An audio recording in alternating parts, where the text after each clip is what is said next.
जिस तालिबान के सत्ता में आने पर पाकिस्तान की सड़कों पर मिठाइयां बंट रही थी, पाकिस्तान के नेता फौजी जिसको लेकर ठहाके लगा रहे थे, दुनिया भर में जिस तालिबान को वो इस्लामी हीरो के तौर पर पेश कर रहे थे, आज वही तालिबान उनका सबसे बड़ा दुश्मन क्यों बन गया? क्या वजह है कि अफगानिस्तान और पाकिस्तान के बीच में आज जंग छिड़ी हुई है?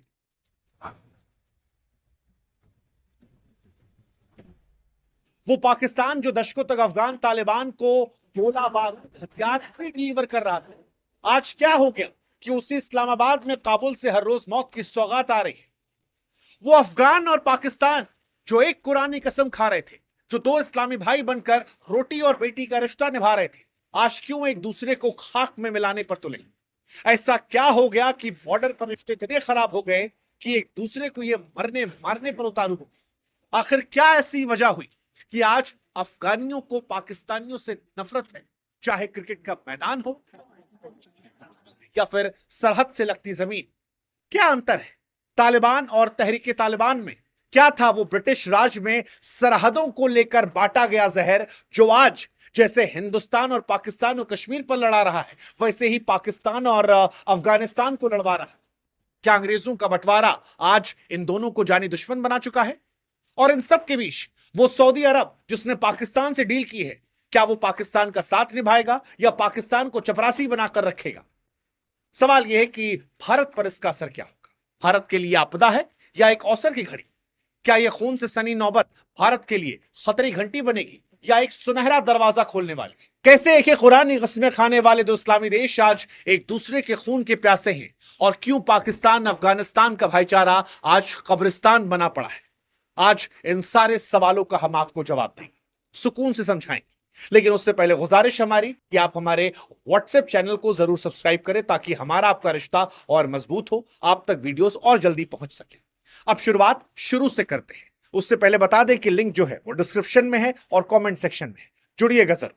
अब पाकिस्तान और तालिबान की कहानी किसी फिल्म की तरह है जहां गुरु शिष्य का शिकार हो चला है। पाकिस्तान ने जिस तालिबान को दुनिया भर में जिहाद का चेहरा बनाया, वही अब उनकी सीमा पर उनके सैनिकों को मौत दे रहा है।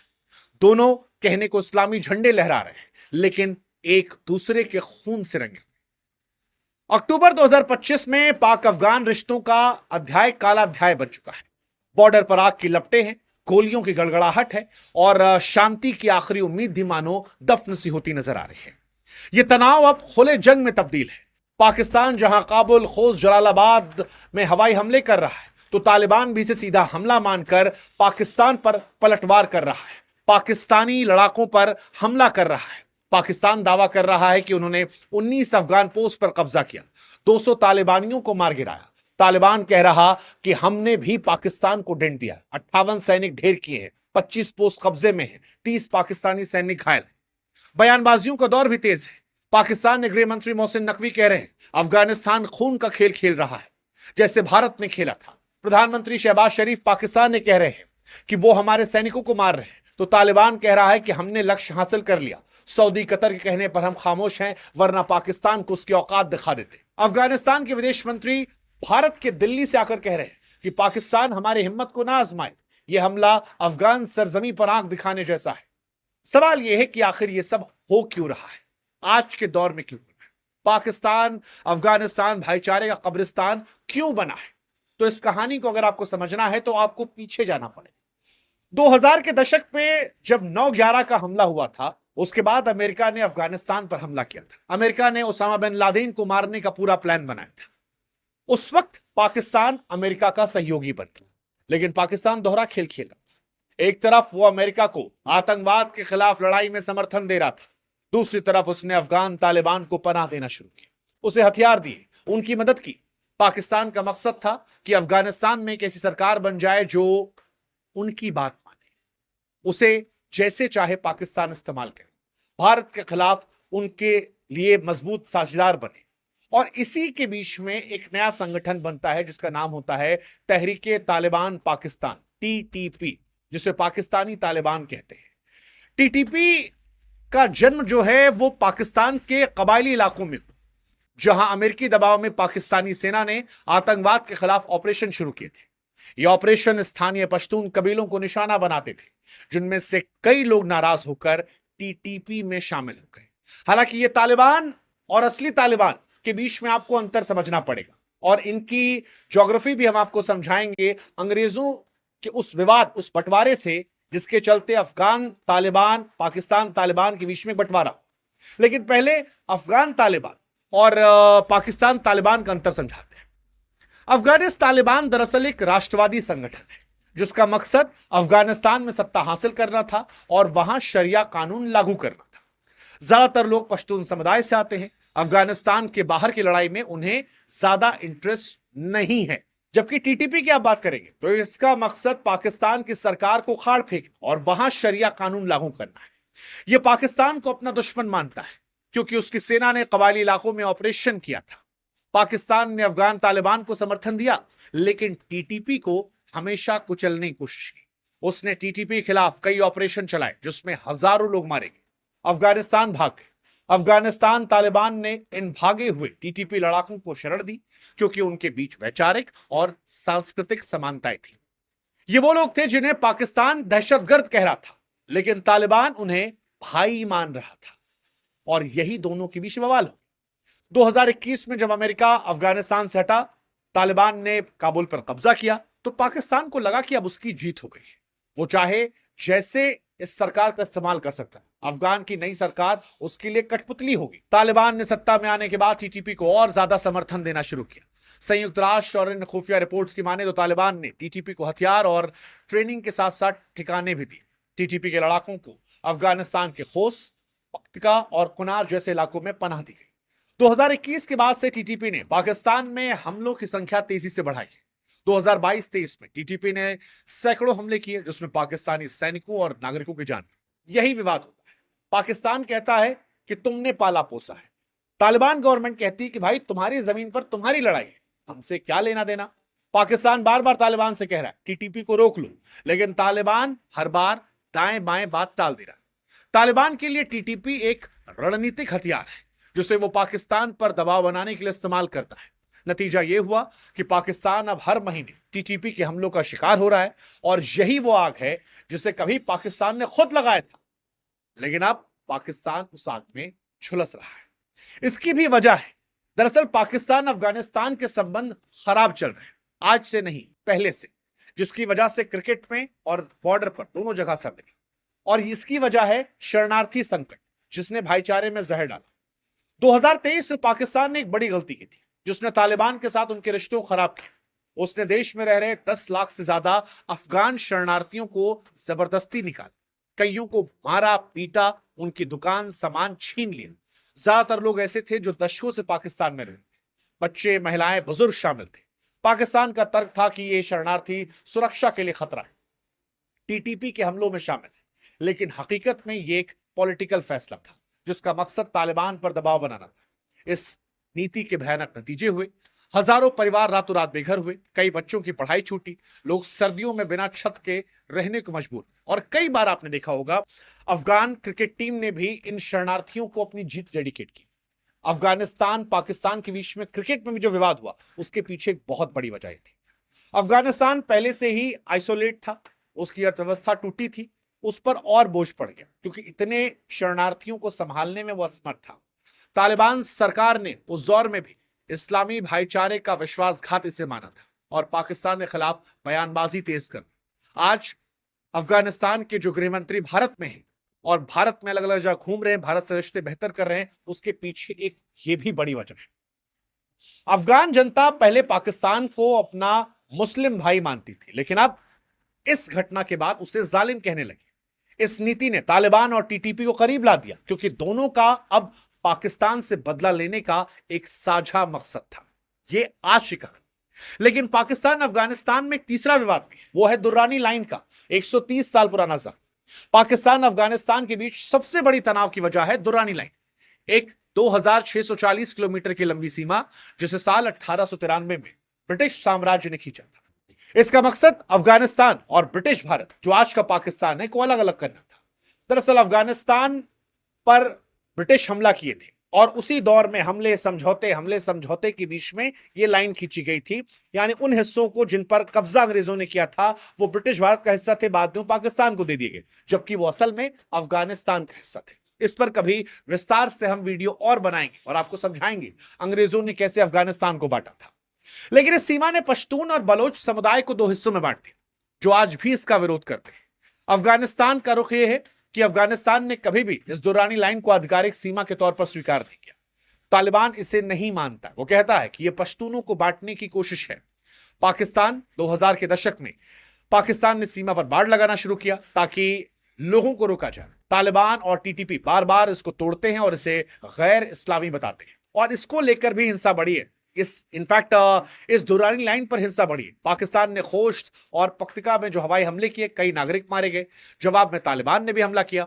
अब यह सीमा जो है सिर्फ नक्शे की रेखा नहीं बल्कि बारूद और खून की लकीर बन गई। हालांकि इन सब के बीच में कहानी और बढ़ी। वो मोड़ आया जिसने पाकिस्तान का दिमाग खराब कर दिया, जब अफगानिस्तान के विदेश मंत्री अमीर खान मुक्तकी भारत आए। अभी वो भारत के दौरे पर है। हम भी अफगानिस्तान गए थे, वहां लोगों से मुलाकात की थी। अफगानिस्तान अगर आप जाएंगे, वहां हिंदुस्तान को लेकर बड़ा प्यार है, पाकिस्तान के नाम से नफरत है, और यह अब दिखाई पड़ रहा है कूटनीतिक रिश्तों में भी। एस जयशंकर साहब से मुलाकात, भारत ने काबुल में अपनी एम्बेसी फिर से खोलने की घोषणा की। अफगान भारत व्यापार समझौते पर चर्चा हुई। मुक्तकी ने कहा कि अफगान सरजमी किसी के खिलाफ इस्तेमाल नहीं होगी। यह बयान पाकिस्तान के दिल पर वार था, क्योंकि पाकिस्तान अफगानिस्तान को भारत विरोधी मोर्चा मान रहा था, और अब तालिबान की सरकार आने के बाद भी अगर भारत और तालिबान दोस्त बन गए तो फिर यह पाकिस्तान के लिए जमीन खिसकने जैसा था। पाकिस्तान गुस्से में है, लेकिन तालिबान समझता है कि पाकिस्तान किसी का सगा नहीं। वो जो कहावत है, ऐसा कोई सगा नहीं जिसको पाकिस्तान ने ठगा नहीं। अब सवाल यह है कि यह पाकिस्तान अफगानिस्तान की कहानी, लेकिन भारत के लिए यह मौका क्या है, खतरा है या अवसर है? तो देखिए, भारत के लिए स्थिति दोधारी तलवार है। भारत ने लंबे समय तक तालिबान का विरोध किया है, लेकिन अब भारत नए दृष्टि से कूटनीतिक रिश्ते बना रहा है। एक और क्षेत्र में अस्थिरता बढ़ना चिंता की बात है, लेकिन यह पाकिस्तानी कमजोरी को लेकर मौका है। तालिबान और पाकिस्तान की दुश्मनी के बीच भारत को अफगानिस्तान में फिर से दोस्ती करने का मौका मिला है। तालिबान ने हाल में भारत से रिश्ते सुधारने के लिए संकेत दिए हैं। एम्बेसी, व्यापारिक वार्ता, मानवीय मदद स्वीकार करना। भारत अफगानिस्तान में विकास, शिक्षा, स्वास्थ्य प्रोजेक्ट के जरिए सॉफ्ट पावर बढ़ाने की बात चल रही है। चाबहार पोर्ट को लेकर भी भारत का तुर्क इक्का हो सकता है। भारत का चाबहार पोर्ट जो ईरान में है, अब अफगानिस्तान और मध्य एशिया के लिए भारत की आर्थिक जीवन रेखा बन सकता है। पाकिस्तान के रास्ते जाने की जरूरत नहीं, इससे भारत का आर्थिक प्रभाव बढ़ेगा, पाकिस्तान का महत्व घटेगा। अफगानिस्तान के लिए भारत एक वैकल्पिक व्यापारिक रिश्ता बन सकता है, जिससे अफगानिस्तान में भी डेवलपमेंट हो जाएगा, और मानवीय कूटनीतिक रिश्ते जो हैं वो तो बढ़े ही बढ़ेंगे। हालांकि खतरा भी है। अगर अफगानिस्तान में फिर से संगठन एक्टिव होते हैं तो फिर क्या होगा? तालिबान के भीतर भी आईएसआईएस जैसे कट्टरपंथी गुट हैं, उनको भी देखना होगा। इसलिए भारत को संभल कर कदम रखना होगा। लेकिन इन सब के बीच में एक सवाल यह भी है कि अगर जंग हो गई तो सऊदी अरब कहां जाएगा? वो सऊदी अरब जो पाकिस्तान से डील कर चुका है। 2025 में सऊदी और पाकिस्तान के बीच एक म्यूचुअल डिफेंस पैक्ट हुआ था, जिसमें कागज पर लिखा गया कि एक पर हमला, दूसरे पर हमला, लेकिन कागज और जमीन में फर्क होता है। सऊदी अरब आज अपनी प्राथमिकताओं में उलझा है। ईरान से तनाव है, तेल की कीमतें, अपने विजन और 2030 की महत्वाकांक्षा। लगता नहीं कि वो किसी जंग में कूदेगा, खासतौर पर पाकिस्तान के लिए। ऐसा लगता है कि पाकिस्तान को चपरासी मॉडल में उलझाएगा। थोड़ा पैसा दे दो, थोड़ा हथियार दे दो, बयानबाजी कर दो, पाकिस्तान को मुगालते में रखते। और यही दिखा भी। इस युद्ध के बीच में कतर और सऊदी ने कहा कि इन दोनों को अपने मसले सुलझाने चाहिए। यानी पाकिस्तान की जंग को सऊदी ने अपनी जंग नहीं बनाई, वो भी अपने रिश्ते सुधार रहा तालिबान से। वो भी अफगानिस्तान में निवेश स्थिरता जाते ताकि ईरान का प्रभाव सीमित रहे। इसलिए लगता यही है कि सऊदी पाकिस्तान की लड़ेगा नहीं, सिर्फ समझाएगा।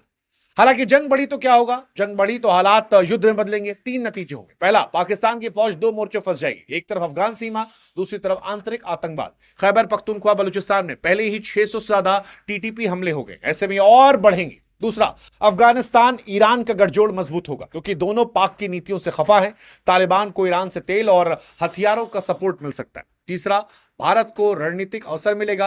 पाकिस्तान का ध्यान पश्चिमी सीमा पर रहेगा, जिससे पूर्वी सीमा पर दबाव कम हो पाएगा। हालांकि पाकिस्तान को सबसे बड़ा नुकसान नैरेटिव का हो रहा है। पाकिस्तान हमेशा कहता रहा कि इस्लामी वो मुल्क है जो इस्लामिक देशों को साथ लेकर चलता है, लेकिन आज वो अपने इस्लामी भाइयों से लड़ रहा है। तालिबान अब उसे दोगला कह रहा है, जो एक तरफ अमेरिका को खुश करने के लड़ता है और दूसरी तरफ जिहादियों को पालता है। पाकिस्तान का सबसे बड़ी हार हथियारों की नहीं बल्कि नैरेटिव की हार। उसका नैरेटिव बिखर गया। अब वो खुद दुनिया को नहीं समझा पा रहा कि तालिबान दोस्त है या दुश्मन। कुल मिलाकर कहें तो जिस आग को पाकिस्तान ने जलाया था उसमें खुद वो झुलस गया है। आग लगाने वाला जो कहते हैं ना कि हमेशा उसी आग में ढक जाता है, यही हुआ है। 1980 के दशक में जब उसने अफगान जिहादियों को ट्रेनिंग हथियार दिए थे तब उसने सोचा था कि ये उसके लिए रणनीतिक संपत्ति होगी, लेकिन इतिहास ने आज उसको फंसा दिया। तालिबान आजाद है, आत्मनिर्भर बन रहा है और पाकिस्तान धीरे धीरे अपने ही दलदल में फंस रहा है। अफगानिस्तान को लेकर तालिबान सोचा था कि वो उसका पिछलग्गू बनेगा, लेकिन नहीं बना। भारत को भी इसमें सबक है, दो सबक। पहला, कूटनीति में कोई स्थायी दोस्त से दुश्मन नहीं होता, सिर्फ स्थायी हित होते। आज तालिबान भारत से हाथ मिला रहा है क्योंकि उसे आर्थिक, राजनीतिक और अंतर्राष्ट्रीय मान्यता चाहिए। कल माहौल बदलेगा, हो सकता है रुख बदल जाए, इसलिए भारत को भी सजग रहना होगा। दूसरा, अस्थिर पड़ोसी हमेशा खतरा होते। पाकिस्तान अफगानिस्तान के बीच की आग अगर फैलती है तो इसका असर दक्षिण एशिया की सुरक्षा पर पड़ेगा। ड्रग्स, हथियार, आतंक का नेटवर्क फिर फैलेगा। भारत को अपनी सीमाओं और इंटेलिजेंस और क्षेत्रीय साझेदारियों को मजबूत करना होगा। कुल मिलाकर कहें तो निष्कर्ष यही है कि पाकिस्तान ने जिस भाईचारे का ढोंग रचा उसकी कब्र बन गई। उसने तालिबान को पाल पोस कर सोचा कि अफगानिस्तान को कब्जे में रखेगा, वो गड़बड़ हो गया है। अब दोनों तालिबान मिलकर पाकिस्तान की बैंड बजा रहे हैं। दुरानी लाइन जो कभी नक्शे की रेखा थी अब दोनों देशों के बीच नफरत, हिंसा का प्रतीक बन चुकी है। कहानी का सबक यह है कि जो आग आप दूसरों को जलाने की लगाते हैं वो एक रोज आपके घर को भी जला सकती है। और आज पाकिस्तान उसी आग में झुलस रहा है, उसी भाईचारे में झुलस रहा है जो उसने खुद बनाया था। आसान शब्दों में कहें तो राजनीति धर्म के नाम पर होती है तो ना देश बचता है ना रिश्ता। आज वही पाकिस्तान के साथ हो रहा है और यही वक्त है कि दुनिया भी समझे कि किसी को रणनीतिक गहराई बनाना कभी रणनीतिक कब्र में भी तब्दील हो सकता है। फिलहाल अफगानिस्तान पाकिस्तान वॉर पर आप क्या सोचते हैं कमेंट सेक्शन में जरूर लिखिएगा। हमारे व्हाट्सएप चैनल को सब्सक्राइब कीजिएगा। कोई और किस्सा, कहानी, किसी विषय को समझना हो तो वो भी आप कमेंट सेक्शन में लिखिएगा। जय हिंद, जय भारत एंड जय अफगानिस्तान ऑल्सो।